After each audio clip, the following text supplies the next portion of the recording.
Colosseum Italy देश के प्राचीन नगर रोम के मध्य में स्थित है। यह अब तक बने सभी सबसे बड़े अखाड़े या रंगभूमि में से एक माना जाता है। इसका उपयोग मनोरंजन, प्रदर्शन और खेल के लिए किया जाता था। साथ ही यह ओपन एयर स्टेडियम की तरह केंद्रीय प्रदर्शन क्षेत्र के रूप में उपयोग किया जाता था। इटली में बने इस कोलोसियम का निर्माण 70 ईस्वी से 72 ईस्वी के मध्य सम्राट वेस्पियन द्वारा शुरू हुआ था। वर्तमान कोलोसियम रोम में एक प्रमुख पर्यटक आकर्षण है, जिसमें हर साल हजारों पर्यटक आंतरिक क्षेत्र को देखने के लिए प्रवेश करते हैं।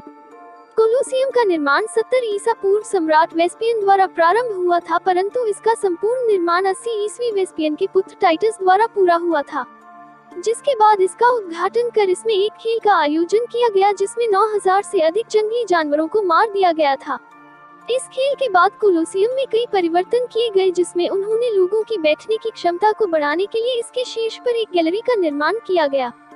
217 ईस्वी के मध्य एक बड़ी आग लगने के कारण ये बुरी तरह क्षतिग्रस्त हो गया, जिसके बाद इसकी दोबारा मरम्मत की गई।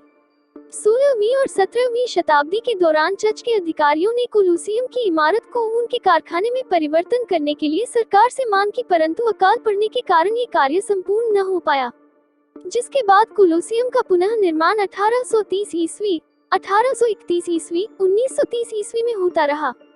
इटली में बना यह अब तक सबसे बड़ा एलिप्टिकल एम्फीथिएटर रंगभूमि है, जिसका निर्माण 70 ईसा पूर्व हुआ था। कोलोसियम अंडाकार संरचना में बना हुआ है, जिसमें 50,000 से 80,000 दर्शक खेल देखने आते थे। कोलोसियम का क्षेत्र 24,000 वर्ग मीटर जमीन पर फैला हुआ है, जिसके साथ ही यह 189 मीटर लंबा, 156 मीटर चौड़ा है एवं इसकी बाहरी दीवारों की ऊंचाई 157 फीट है और कोलोसियम की परिधि मूल रूप से 545 मीटर मापी गई है। कोलोसियम के प्रत्येक अंतिम हिस्से पर विशिष्ट प्रकार की त्रिकोणीय ईंट के वेज आधुनिक जोड़ हैं, जो 19वीं शताब्दी की शुरुआत में दीवार को किनारे करने के लिए बनाए गए थे। कोलोसियम के वर्तमान के शेष भाग वास्तव में मूल आंतरिक दीवार ही शेष बची है। कोलोसियम के इतिहासकारों के अनुसार यह 87,000 लोगों को समायोजित कर सकता है, जो रोमन समाज के कठोर स्तरीकृत स्वरूप को दर्शाती थी, परंतु आधुनिक अनुमानों ने यह आंकड़ा लगभग 50,000 रखा है। अखाड़े की इमारत के अंदर रेत से ढका एक लकड़ी का फर्श शामिल है, जो विस्तृत भूमिगत संरचना को कवर करता है। इसे हाइपोगियम कहा जाता है। कोलोसियम की इमारत के अंदर 2 स्तरीय भूमिगत सुरंग बनी हुई है, जिसमें जानवरों को रखने के लिए पिंजरे इत्यादि शामिल है। इसमें प्रतियोगिता शुरू होने से पहले ग्लैडिएटर्स और जानवरों को रखा जाता था। कोलोसियम और इसकी गतिविधियों ने क्षेत्र में एक पर्याप्त उद्योग का समर्थन किया था एवं खुद एम्फीथिएटर के अलावा आसपास की कई अन्य इमारतों को खेलों से जोड़ा गया था, जिसमें एक प्रशिक्षण स्कूल लूज मैग्नस शामिल था और यह एक भूमिगत मार्ग से कोलोसियम से जुड़ा था। कोलोसियम के खेलों में गैंडा, हिप्पोपोटेमस, हाथी, जिराफ और ओक्स, अमेरिकी बाइसन, बार्बरी शेर, पेंथस, तेंदुए, भालू, कैस्पियन बाघ, मगरमच्छ और शुतुरमुर्ग इत्यादि जंगली जानवरों के साथ मैदान में मंचन किया जाता था। वर्तमान समय में इमारत के बाहरी दीवार की ऊपरी मंजिल में स्थित रूस को समर्पित एक संग्रहालय है। अखाड़े के फर्श का एक हिस्सा फिर से फ्लू किया गया है। कोलोसियम के नीचे भूमिगत मार्गों का एक नेटवर्क एक बार जंगली जानवरों और ग्लैडिएटर्स को गर्मियों में 2010 में जनता के लिए खोला जाता था, परंतु वर्तमान समय में इसे बंद कर दिया गया है। 20वीं और 21वीं सदी में कोलोसियम रोमन कैथोलिक समारोहों का स्थल भी रहा है। उदाहरण के लिए पोप बेनेडिक्ट 16वें गुड फ्राइडे पर कोलोसियम पर क्रॉस के स्क्रिप्टिकल नामक क्रॉस के स्टेशनों का नेतृत्व किया था। कोलोसियम के ऐतिहासिक महत्व को देखते हुए इटली के संस्कृति मंत्री डारियो फ्रांसेचिनी ने ये घोषणा की कि 2018 के अंत तक इसके फर्श को बदला जाएगा और एक मंच का निर्माण करके इसका उपयोग उच्चतम स्तर की सांस्कृतिक घटनाओं के लिए किया जाएगा। अंडाकार में बने हुए कोलोसियम में 50,000 दर्शक समा सकते थे, जो उस समय में किसी भी भवन के लिए बहुत बड़ी बात थी। आपको जानकर हैरानी होगी कि इस स्टेडियम में सिर्फ मनोरंजन के लिए योद्धाओं की खूनी लड़ाइयाँ होती थी। यहाँ पर योद्धाओं को जानवरों के साथ भी लड़ाई करनी पड़ती थी। इस जगह को लेकर अनुमान है कि यहाँ करीब 10 लाख से भी ज्यादा मनुष्य और 5 लाख पशु मारे गए थे। इसके अलावा कई पौराणिक कथाओं से संबंधित नाटक भी यहाँ आयोजित किए जाते थे। यहाँ पर एक साल में 2 बार भव्य आयोजन किए जाते थे, जिसको रोमन के लोग बेहद पसंद करते थे। मध्यकाल की शुरुआत में इस इमारत में सार्वजनिक कामों के लिए बंद कर दिया गया था और बाद में इसको रहने, धार्मिक कामों, किले और तीर्थ स्थल के रूप में प्रयोग किया जाता रहा है। वर्तमान में इस संरचना की बात करें तो ये भूकंप और पत्थर चोरी की वजह से एक खंडहर बन चुकी है, लेकिन आज भी इस खंडहर को यहाँ आने वाले पर्यटकों के लिए अच्छी तरह से सजा कर रखा गया है। आज भी यह स्थान रोमन साम्राज्य के वैभव को बताता है। ये रोम में पर्यटकों द्वारा पसंद की जाने वाली जगहों में से एक है।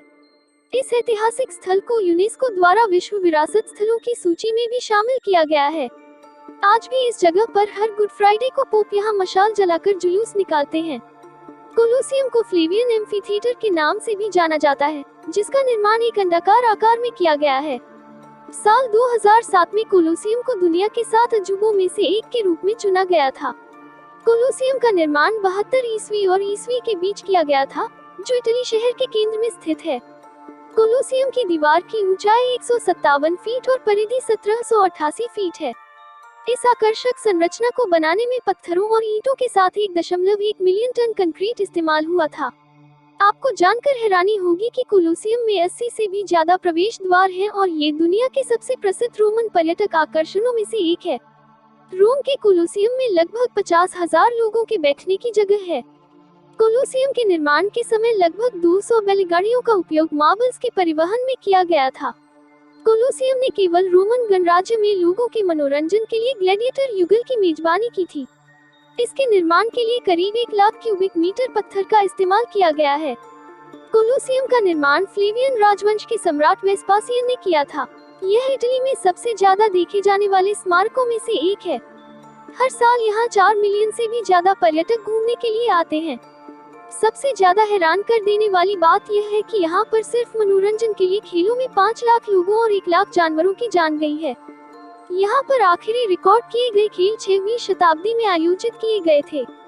कोलोसियम की इमेज को 5 सेंट यूरो के सिक्कों में देख सकते हैं। हर गुड फ्राइडे पर यहाँ मशाल का जुलूस निकाला जाता है। कोलोसियम आज भी रोमन कैथोलिक चर्च के साथ घनिष्ठ संबंध रखता है। 847 ईस्वी में आए एक बड़े भूकंप ने कोलोसियम के दक्षिणी भाग को नष्ट कर किया था। 80 ईस्वी में टाइटस ने कोलोसियम की शुरुआत में 100 दिन का खेल आयोजित किया था। ये वनस्पति विज्ञानियों के लिए एक लोकप्रिय जगह है। सेंट पीटर की बासिलिक के निर्माण के लिए कोलोसियम के कुछ टूटे हुए टुकड़ों का इस्तेमाल किया गया है। कोलोसियम को बनाने के लिए 60,000 यहूदी दासों ने काम किया था, जो 6 एकड़ के क्षेत्र को कवर करता है। कोलोसियम को रोम के लोगों के लिए एक उपहार के रूप में बनाया गया था। इस विशाल एम्फीथिएटर 10 साल से भी कम समय लगा था। यहाँ की सबसे बड़ी सीट बॉक्स में बैठने वाले सम्राट की थी, जो अखाड़े का सबसे अच्छा दृश्य प्रदान करता था। 80 ईस्वी में टाइटस के शासनकाल के दौरान कोलोसियम के अंदर समुद्री युद्ध हुआ था। कोलोसियम के टिकट प्राचीन रोमनों के लिए पूरी तरह से मुफ्त थे। अगर आज के हिसाब से कोलोसियम की लागत का हिसाब लगाया जाए तो यह 39 मिलियन यूरो से अधिक होगी। इस भवन को सार्वजनिक प्रयोग के लिए पूर्व मध्यकाल में बंद कर दिया गया था। इसके बाद इसको विभिन्न कार्यों के लिए जैसे तीर्थ स्थल, निवास, किले व कार्यशालाओं इत्यादि के लिए प्रयोग किया जाता रहा। समय के साथ यह टूटता गया व आज ये भूकंप व इसके पत्थर चोरियों के कारण ये केवल एक खंडहर के रूप में बचा है। यहाँ की सरकार अब इसकी देखभाल करती है तथा यात्रियों व पर्यटकों के लिए आज इसे अच्छा सजा कर रखा गया है। यह यूनेस्को की विश्व विरासत में सम्मिलित किया गया है। इसके बाद साल 2007 में कोलोसियम को दुनिया के 7 अजूबों में से एक के रूप में चुना गया था। इस खंडहर को देखकर पता चलता है कि उस समय रोमन साम्राज्य कितना शक्तिशाली था। यह एक बहुत ही प्रसिद्ध पर्यटक स्थल है। हर साल यहाँ 4 मिलियन से भी ज्यादा पर्यटक घूमने के लिए आते हैं। यहाँ गुड फ्राइडे को पोप एक विशाल जुलूस यहाँ से निकालते हैं, इसलिए रोमन चर्च से इसका निकट संबंध है।